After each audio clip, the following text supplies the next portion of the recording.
بسم الله الرحمن الرحیم. محترمو، زکات متعلق به تاسو ته نن خبره کوم. د ټولو ناول خو په دې باندې موږ ځان پوهیو کو چې زکات د الله رب العالمین د طرفه په هر صاحب نصاب مسلمان باندې فرض دی، او داسې په فرض دی لکه څنګه چې په د باندې منځ فرض دی، او دا په نارینه او زنانه دواړو باندې چې کوم صاحب نصاب دی په هغه فرض دی. چنانچه قرآن حکیم کې مونږ په ډېرو ځایونو کې داسې ګورو کوم ځای کې هم الله د منځ حکم ورکړی دی، فورا متصل یې ورسره د زکات حکم ورکړی دی. بنیادی طور خبره به دا په ذهن کې ساتو چې دا فرض دی او د دې نه ادا کول ډېره غټه ګناه ده. دویم نقطه نظر زه تاسو ته د مسایلو او د فوایدو نه مخکې د دې نه ادا کولو وعید څه دی، سزا څه ده، اول د هغه بیانوم. چنانچه قرآن حکیم کې الله رب العالمین ارشاد فرمایي: یوم یحما علیها فی نار جهنم فتکوى بها جباههم وجنوبهم وظهورهم هذا ما کنزتم لانفسکم فذوقوا ما کنتم تکنزون. چې د دې خلکو دا مالونه به دا کم خلک چې د خپل مال نه زکات نه ورکوي، د دې خلکو مالونه به د جهنم په اور کې ګرم کړی شي، او د دیو دا غمال په ذریعہ کم چې په جهنم کې ګرم کړی شوی دی دا غي په ذریعہ به د دیو په مخونو د دیو په ملاګانو په دې باندې به داغونه ورکړی کیږي، ټکورونه به ولې په ورکړی کیږي. اولې سزا. دویم قرآن حکیم کې د حواله سره بل ځای کې داسې ارشاد دی، قرآن حکیم سوره آل عمران کې دی چې کم خلک زکات نه ورکوي نو د دیو دا مال به قیامت په ورځ د توق په شکل کې د دیو په دې غاړه کې واچولی شي. دویمه خبره، دغه شان بخاری شریف یو روایت دی، جناب رسول پاک صلی الله علیه وسلم ارشاد گرامی دی چې کم سړی د خپل مال نه زکات نه ورکوي نو د قیامت په ورځ به د مال د یو غټ مار شکل اختیار کی، د یو لوی مار شکل به اختیار کی، او مار به د دې انسان د مرۍ نه تاو شي او په دې یو طرف او په دې بل طرف به چیچي، او دا به ورته وایي چې زه ستا هغه مال یم چې تازه زکات دې ته نه ورکوم. اوس راځو د زکات مسایلو طرف ته.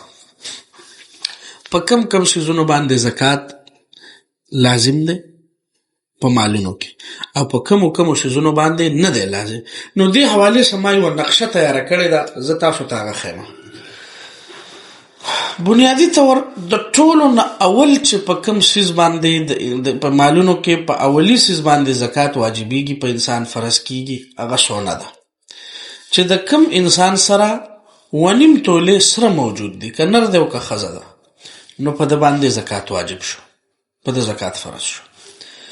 دویم سیز چاندي، سپین زر، چې د کم سړي سره 52 تولې چاندي موجوده ده، زنانه یا نارینه هر چا سره 52 تولې چاندي موجوده ده، نو د باندې زکات فرض دی.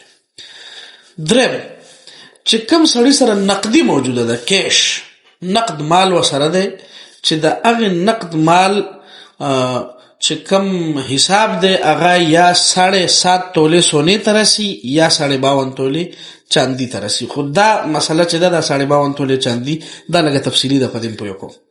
او څلورم چې د چا سره مال تجارتي، د تجارت په مال باندې هم زکات واجب دی. پنځم دی کې یو څیز دی هغې ته موږ حیوانات وایو، په هغې هم زکات دی، خو هغه فی الحال زموږ موضوع بحث نه دی. په حیواناتو هم زکات شته، چې د بیزو ستا سره دومره تعدادي په هغې زکات دی، د غواګانو د سره دومره تعدادي په هغې څومره زکات دی. دغه شان بیا د ځمکې یو زکات دی، هغې ته عشر وایي، چې د ځمکې نه کم پیداوار ته حاصلې په هغې کې زکات ورکول، هغه جدا دوه قصې دي، په هغې به انشاءالله په یو بل نوټ او تفصیل کې زه تاسو پوه کړم، فی الحال په دې پوه شئ.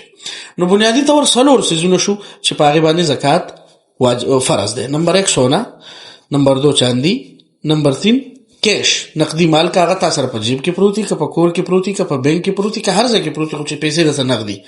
او څلورم شی د تجارت مال. اوس په کوم شیزونو باندې زکات لازم نه دی چې زموږ سره موجود یو په هغې باندې زکات لازم نه یو، مونږ ګڼو دا چې هسې نه چې دې باندې زکات نو غلط یم. نمبر 1 ګاډي، که د یو سړي سره د ذاتي استعمال 15 ګاډي ولاړ دي یا 10 ګاډي ولاړ دي، دا د ذاتي استعمال دي، ځان له استعمالوي، د ډېرې دپاره استعمالوي، خپل اولاد له ورکوي، ملګرو چکر ورکوي را ورکوي، نو په ګاډو باندې زکات نشته. ټیک شو جی. دویم سیز کور دی.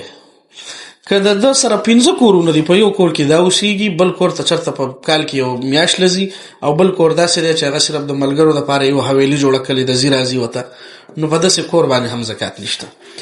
دریم سیز ګریلو سامان. زمونږ په کورونو کې څومره لوښي داسې چې په کلونو نه استعمالیږي، صرف په شوکیسونو کې پراته وي، په سیزونو کې پراته وي، او په کلونو یې موږ نه رالو. نو داسې لوښي هم په دې باندې زکات نشته. د دې نه علاوه که داسې څه فریجونه چې اضافي پراته وي، بل داسې څیزې د کور د استعمال اکثر څیزونه که نه چې موږ یې نه استعمالو، په دې زکات نشته.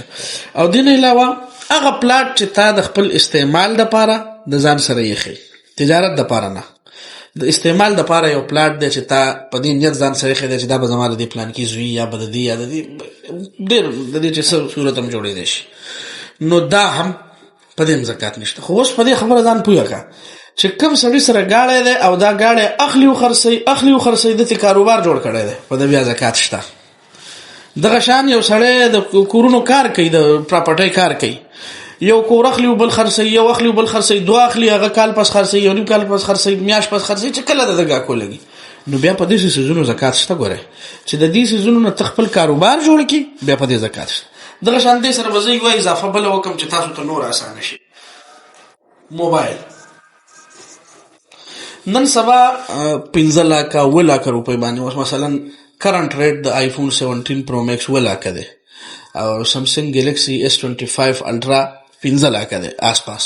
15 لک هو غټ مال له، نو دام چون کې د ذاتی استعمال سیز دی، لہذا دی باندې هم زکات نشته.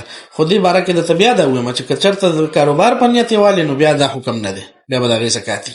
دا خبره ختم شوه. اوس دې کې یو سوال دا دی چې کوم سړی سره په دې ټولو کې لګ سیزونه دا غسو حکم دی. یو سړی سره لګ سونه ده، نیم تولې، د څه وسه لګ چاندي ده، لګ وسه بل سدي، لګ وسه مال تجارت ده، لګ وسه کیش ده. نو دې حواله سره علما فرمایي او فقها دا خبره کوي چې د دې د نصاب ک بیا د درې وانو سيزونو د چاندي نصاب ته ورسي، نو په دې باندې زکات فرض ده. په دې خبره پوه شو؟ مثلا د یو زنانه سره یو تولې سونه ده، یو توله، او د دې یوې تولې سونې نه علاوه د سره 10,000 روپۍ دي، نو په دې باندې زکات فرض ده. خو یو خبره چې ما تاسو ته پکار و چې اول کړی وي، خو هغه ته وس کومه، دا هر څه په دې صورت کې دي چې په دې باندې کال واوړي. سونا ستا سره د کال نه پرته، کیش ستا سره ډیر وخت کال نه پروتي، دغه شان چاندیم ستا سره د دومره وخت نه پرته. یو تجارت مال خو خامخا د ورځې کار خو څوک کوي نه، د هر چا کاروبار د ډیر وخت. نو یو شرط پکې دا دی، دا په خپل ذهن کې یاد وساتئ. نو کله چې تاسو سره لکه سونه پرته ده، یو توله ده، او د دې یوې تولې سونې نه علاوه تاسو سره 10,000 روپۍ مراله پتا زکات لازم شو، ته به زکات ورکړي. دغه شان نقدی د سپرته ده 1,90,000 1,80,000، نن سبا د چاندي ریټ دغه ده 1,80 1,90 خواوشه. نو که دومره نقدی ستا سره پرته ده، د دې نه علاوه د لږه سونه پرته ده، لږه چاندي پرته ده، بیا هم پتا زکات لازم ده، بیا به ځان نه غلی کې. نو ځکه دا لږ بنیادی مسائل دي چې ما تاسو ته بیان کړو. په کار و چې د دینم مالک تفصیلی بیان کړی وي، خو بیا خو به یو ویډیو ډیر اوږد شي، تاسو ته به د دې کتل مشکل شي. نو د دې حواله سره ما تاسو ته دغه لږ معمولی نقشه در وخوا، کله چا بیا په ذهن کې څه سوالونه نو تاسو به وکړئ. ان شاء الله بل ویډیو کې به تاسو ته بیا د عشر او د حیواناتو چې کوم زکات د هغه حواله سره تفصیلی خبر کوم. په اخیره کې وستاسو ته ما د خپل وعده مطابق د زکات فواید ټول ناوله فائدہ خدا ده چې د الله حکم ادا کړی شي. د الله د طرفه په انسان باندې زکات ورکول فرض دي، نو دا فرض ته د زمينه ادا شي. نمبر 1. دویمه فائدہ ده د الله د وعده مطابق په مال کې برکت. الله وعده کړی ده چې ته زکات ورکې، نو زبستا په مال کې برکت اچو. نو دویمه فائدہ د مال برکت ده. دریمه فائدہ غریب سړی ته دغه حق ورسي.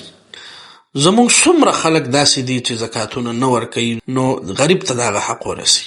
درېمه فائدہ دا ده. او څلورمه فائدہ دا شو چې د عذاب او ګناهونو کم آفتونه چې په انسان را رواني، د مال د هلاک کېدو حدیث کې راغلي دي چې کم سړی د خپل مال نه د صدقات زکات وباسي، نو د مال به محفوظ شي، دا انسان خپل مال محفوظ کی. نو دا ټول فواید دا به موږ ځان طرف ته متوجه کو، او په دې طریقه به خپل حساب کتاب کلیر کوو. دا ما چې کوم حساب تاسو ته وښو، کومه طریقه کار مې درته وښو، په دې طریقې به خپل زکاتونه دغه کوئ. اوس یو څیزه چې د زکات نصاب څه دی، په څومره کې به څومره مونږ ورکوو. نو په 100 کې 2.5 روپۍ دي، په 100 کې 2.5 روپۍ دي، 40 حصه. نو په 1 لاک کې 2.5 روپۍ شوې، 1 لاک کې 2.5. په دغه حساب په 2 لاک کې 15,000، په 4 لاک کې 10,000. اوس په دې حساب تاسو ځئ چې د چا سره څومره مال دی، په هغه حساب به تاسو خپل زکات په دغه ترتیب او طریقه باندې ورکوئ. او دا چې چاله ورکوئ نو دا به د هغه احسان ګڼئ چې ستا نه زکات ویلي. په هغه به احسان نه ګڼئ چې زما ډېر غټ کار وکړو چې تاله مې خپل زکات درکړو. تا خو خپل فرض ادا کړو، ته په هغه سره احسان اړې، نو په هغه باندې به احسان نه اړوئ. او یو بله اهمترینه مسله په دې کې دا ده چې زکات چې چاله ورکوي نو هغه ته ویل ضروري نه دي. زمونږ دومره سادهګان خلک دي چې اول خو د چا سره څه ښېګړه کولی نه شي، چې بیا زکات ورکوي دا واله جي دا زکات واله دا تاسو هلکه زکات پکې ولې وی، هغه د خدای عجز دی، غریب دی، د هغه به وس نه کېږي ستا زکات ته به ناسي. نو که ته یې وله ورکړې نو په خوله ورته ولې وایه چې ما تاله زکات درکړو، خو داسې ورته ووایه چې دا ستا دپاره نیت به د زکات کې، داسې نه چې نیت به نه کې، خو د هغه د عزت ساتلو دپاره ته هغه ته ویلی شي چې دا ستا تحفه ده، دا صدقه ده، دا هدیه ده، بل څه داسې ورته وایه. ولې ورته وایه چې زکات درکړو؟ زکات خو ستا او د الله معامله ده که نه، نو ته صرف په خپل زړه کې نیت وکړه چې بای ما دله زکات ورکړو. په خوله باندې هغه ته ویل ضروري او لازم نه دي. نو دې حوالې سره موږ به د خلکو د زړونو خیال ساتو، د احترام خیال به ساتو، او په دې طریقه باندې به موږ د الله دا حکم ادا کوو. نو انشاءالله دا به زموږ د دنیا او د آخرت د دواړو د بهترۍ ذریعه. الله تعالی دې موږ ته د عمل کولو توفیق را نصیب کړي. و آخر دعوانا ان الحمد لله رب العالمین.